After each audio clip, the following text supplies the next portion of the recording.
욥기 42장 1절부터 6절의 말씀을 봅니다. 욥이 여호와께 대답하여 이르되 주께서는 못하실 일이 없사오며 무슨 계획이든지 못 이루실 것이 없는 줄 아오니 무지한 말로 이치를 가리는 자가 누구니이까. 나는 깨닫지도 못한 일을 말하였고 스스로 알 수도 없고 헤아리기도 어려운 일을 말하였나이다. 내가 말하겠사오니 주는 들으시고 내가 주께 묻겠사오니 주여 내게 알게 하옵소서. 내가 주께 대하여 귀로 듣기만 하였사오나 이제는 눈으로 주를 배옵나이다.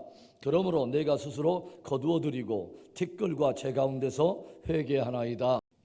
종교개혁자인 칼빈은 기독교 강요라고 하는 책의 첫 장에서 인간이 가져야 될 참된 지식은 하나님과 자신을 바르게 아는 것이다 라는 그런 말을 들려줍니다.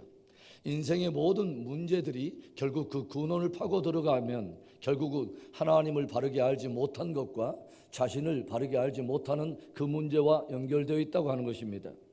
하나님의 하나님 되심을 바르게 알고 그분과 올바른 관계를 맺는 것, 그리고 그분의 말씀을 통해서 우리의 실상을 바르게 알고 우리가 반응해 나가는 것, 바로 여기에 우리들의 모든 삶과 신앙의 승패가 걸려 있다고 하는 것입니다. 지금까지 하나님 앞에 나름 믿음과 의를 지켜온 욥이기 때문에 친구들의 반론과 또 정죄에도 밀리지 않고 자신의 의로움을 변론했던 이 욥은 어느덧 하나님 앞에서 믿음과 의를 지켜온 자신에게 하나님이 고난을 허락하셨다고 하는 이 쓴 생각이 찾아오면서 하나님의 의로움에 대해서 회의적인 의문을 품게 됩니다. 그리고 오히려 의가 고난을 받고 불의가 득세하는 이 혼돈과 무질서를 하나님이 방치하시고 또 방관하시고 침묵하셨다고 하는 바로 이 일에 대해서 하나님을 향해서 항변하기 시작합니다. 그리고 욥이 쏟아내는 이 회의적인 항변을 들으시던 하나님께서 마침내 욥에게 나타나서 욥과 변론을 시작하시는데 하나님께서는 욥에게 그분의 권능과 그분이 가지고 있는 오묘한 섭리와 관련된 많은 질문들을 던지십니다. 창조주 하나님으로서 모든 만물을 지으신 그 놀라운 권능과 그 지으신 모든 만물을 당신의 지혜와 섭리로 오묘하게 보존하시고 운행하시고 경영하시는 신비로운 역사들을 들려주세요. 하늘 위에 펼쳐진 궁창과 땅과 바다의 신비로운 역사들, 또 사자와 산념소와 그리고 암사슴과 까마귀 새끼들까지 돌보시고 먹이시는 섬세한 은혜들, 사람들이 도저히 근접하지도 못하고 다스리지 못하는 베헤못이나 바다의 괴물인 리오야단까지 당신의 권능으로 제어하며 다스리는 그 당신의 능력들, 하나님께서 친히 나타나셔서 친히 이 엄청난 역사들을 들려주시고 저돌적으로 던지시는 질문들 앞에 욥은 속수무책이고 고개를 떨굴 수밖에 없었습니다. 그 욥이 오늘 하나님 앞에 무엇을 고백합니까? 5절의 말씀, 내가 주께 대하여 귀로 듣기만 하였사오나 이제는 눈으로 주를 배옵나이다. 주여, 내가 지금까지는 주에 대해서 들려오는 지식으로만 내가 주를 알았는데 이제는 내가 친히 주를 직접 배웠고 주님께로부터 친히 내가 듣게 되었다고 하는 것입니다. 그리고 이제 눈으로 친히 주를 뵙게 된 욥에게서 회개의 고백들이 쏟아져 나오기 시작하죠. 저와 여러분이 진짜 하나님을 만나게 되면 일어나는 일들이 뭐냐면 진짜 회개가 쏟아진다고 하는 것이죠.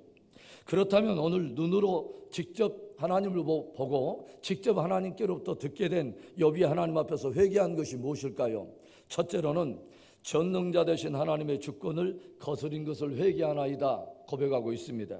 2절의 말씀, 주께서는 못하실 일이 없사오며 무슨 계획이든지 못 이루실 것이 없는 줄 아오니.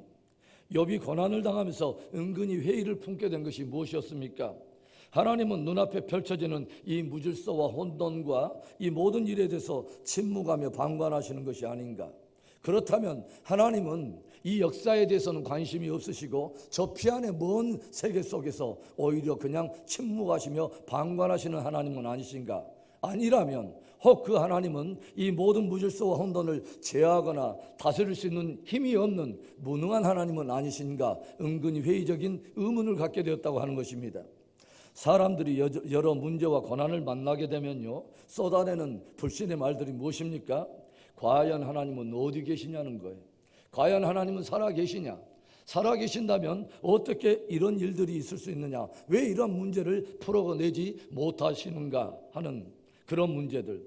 그렇다면 하나님은 전혀 오히려 무능한 하나님은 아니신가 하는 그런 말들이죠. 출애굽한 이스라엘 백성들이 광야에서 만나는 크고 작은 문제들 앞에서 계속해서 쏟아내는 불신의 말들이 바로 이런 류의 질문들이 아니었습니까? 하나님께서는 욥에게 하나님이 창조의 주로서 당신이 지으신 피조물들을 어떻게 질서와 조화 속에 다스리고 계시며 만물에 행할 길과 궤도를 정하시고 만물이 거주할 경계를 정하여 다스리는지를 들려주시고 그 질서와 조화를 위협하는 베모시라든가 리오야단까지도 다스리는가를 하나님께서는 들려주십니다. 욥은 자기의 고난에만 집중한 나머지 당장 눈앞에 보이는 상황이 답답하기만 하고 성취가 지체되는 일 속에서 그렇게 답답함을 느끼고 하나님의 신실하심과 의로움에 대한 회의적인 의문을 가지고 항변하고 있지만, 하나님은 창조의 주로서 당신의 지신 모든 만물을 오늘도 유의 당신의 시간과 방법을 따라서 다스리고 계신다고 하는 것이죠. 자기의 당한 고난에만 집중한 나머지 자기의 정한 방법 그리고 자기가 정한 시간을 앞세우면서 하나님께 항변하고 있지만, 오늘도 하나님은 당신의 방법과 당신의 시간 속에서 모든 만물을 신실하게 다스리고 계신다는 것입니다. 오늘 하나님에 대해서 귀로만 듣던 욥은 하나님을 친히 배웠고 그분께로 직접 들으면서 회개의 고백을 드리고 있습니다. 주님은 못 하실 일이 없으시며 무슨 계획이든지 못 이루실 것이 없는 전능자시온데 그 전능자신 주권을, 하나님의 주권을 거스린 것을 내가 회개하나이다 고백하고 있는 것입니다. 여러분, 하나님께서는 반드시 말씀하신 것을 이루시는 전능하신 하나님이요 말씀하신 것을 이루시는 신실하신 하나님이십니다. 민수기 23장 19절에 이 유명한 말씀이 있죠. 하나님은 사람이 아니시니 거짓말을 하지 않으시고 인생이 아니시니 후회가 없으시도다. 어찌 그 말씀하신 바를 행하지 않으시며 하신 말씀을 실행하지 않으시랴. 여러분, 하나님은 거짓말을 하는 분이 아닙니다. 하나님은 결코 당신이 행한 일에 대해서 후회가 없으시는 하나님이십니다. 하나님은 반드시 말하신 것을 행하시는 전능자요 또 하신 말씀을 반드시 성취하시는 신실하신 하나님이십니다. 그렇다면 우리는 그분의 전능하신 주권을 인정하며 선한 섭리를 이루어 주실 그분의 때와 그분의 방법을 신뢰함으로 인내하며 믿음에 전진해야 할 줄로 믿습니다. 오늘 하나님을 친히 눈으로 보게 된 욥이 하나님 앞에서 회개한 것이 무엇입니까? 둘째로 무지한 말로 하나님의 이치를 가렸음을 회개하나이다 고백하고 있어요. 3절의 말씀에 무지한 말로 이치를 가리는 자가 누구니까? 나는 깨닫지도 못한 일을 말하였고 스스로 알 수도 없고 헤아리기도 어려운 일을 말하였나이다. 여기에 이치에 해당하는 단어 애차라고 하는 이 뜻은 하나님의 계획, 하나님의 뜻, 하나님의 섭리를 담고 있습니다. 그러니까 정작 내가 하나님을 만나고 하나님께로부터 직접 듣게 되면서 무엇을 뼈저리게 깨달았냐면, 나름 자기의 의를 주장하고 내세웠던 많은 말들이 얼마나 하나님의 계획과 그분의 뜻을 가리는 무지한 말들이었던가를 절실하게 깨닫게 되었다고 하는 것입니다. 다만 내가 당한 고난에만 몰두하면서 전혀 하나님에 대해서 알지도 못하고 전혀 하나님의 뜻과 계약을 그렇게 헤아리지도 못하고 깨닫지도 못하면서도 무지함 속에서 많은 말들을 쏟아내면서 하나님의 계획과 뜻을 거스렸다고 하는 것입니다. 사람이 고난과 문제를 만나게 되면 하나님을 향한 왜곡된 이미지를 그려내게 되고 지극히 자기 중심적인 관점에서 하나님에 관한 무지한 말들, 회의적인 말들, 불신의 말들을 쏟아내게 된다고 하는 것입니다.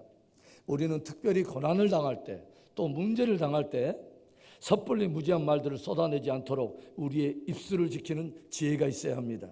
그리고 why, 왜라고만 묻지 말고 그 안에 담겨있는 하나님의 선한 섭리들을 먼저 묻는 지혜가 있어야 하는 것이죠. 하나님의 이치와 섭리를 묻는 바로 그 지혜 말입니다. 그때 우리는 비로소 그분의 섭리를 신뢰하는 믿음의 반응을 보일 수 있는 것입니다. 오늘 하나님을 친히 눈으로 보게 된 욥이 하나님 앞에 회개한 마지막 세 번째, 자기 중심적인 뜻을 버리지 못하고 하나님의 뜻을 거스린 것을 회개하나이다 고백하고 있어요. 오늘 욥은 고난당할 때 사람이 얼마나 자기 중심적인 경향으로 치우칠 수 있는가를 뼈저리게 실감하고 있어요.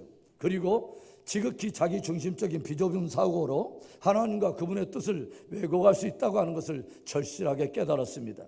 그래서 욥은 하나님 앞에 이런 겸손한 기도를 드리고 있어요. 4절의 말씀에 내가 말하겠사오니 주는 들으시고 내가 주께 묻겠사오니 주여 내게 알게 하옵소서. 욥이 깨닫게 된 것은 고난당할 그때일수록 내가 많은 말들을 쏟아내는 것보다 오히려 겸손히 귀를 기울이고 하나님의 많은 말씀을 듣는 것이 중요하다는 것을 깨닫게 된 거예요. 그래서 고난 속에서 내가 이제는 주께 뜻을 물을 때에 주님은 내가 고난 속에서 뜻을 묻는 나의 간구를 외면하지 마시고 주의 뜻을 내게 알려주시옵소서라고 기도하고 있는 것입니다. 욥의 회개의 결론은 오늘 이런 고백으로 끝을 맺고 있어요.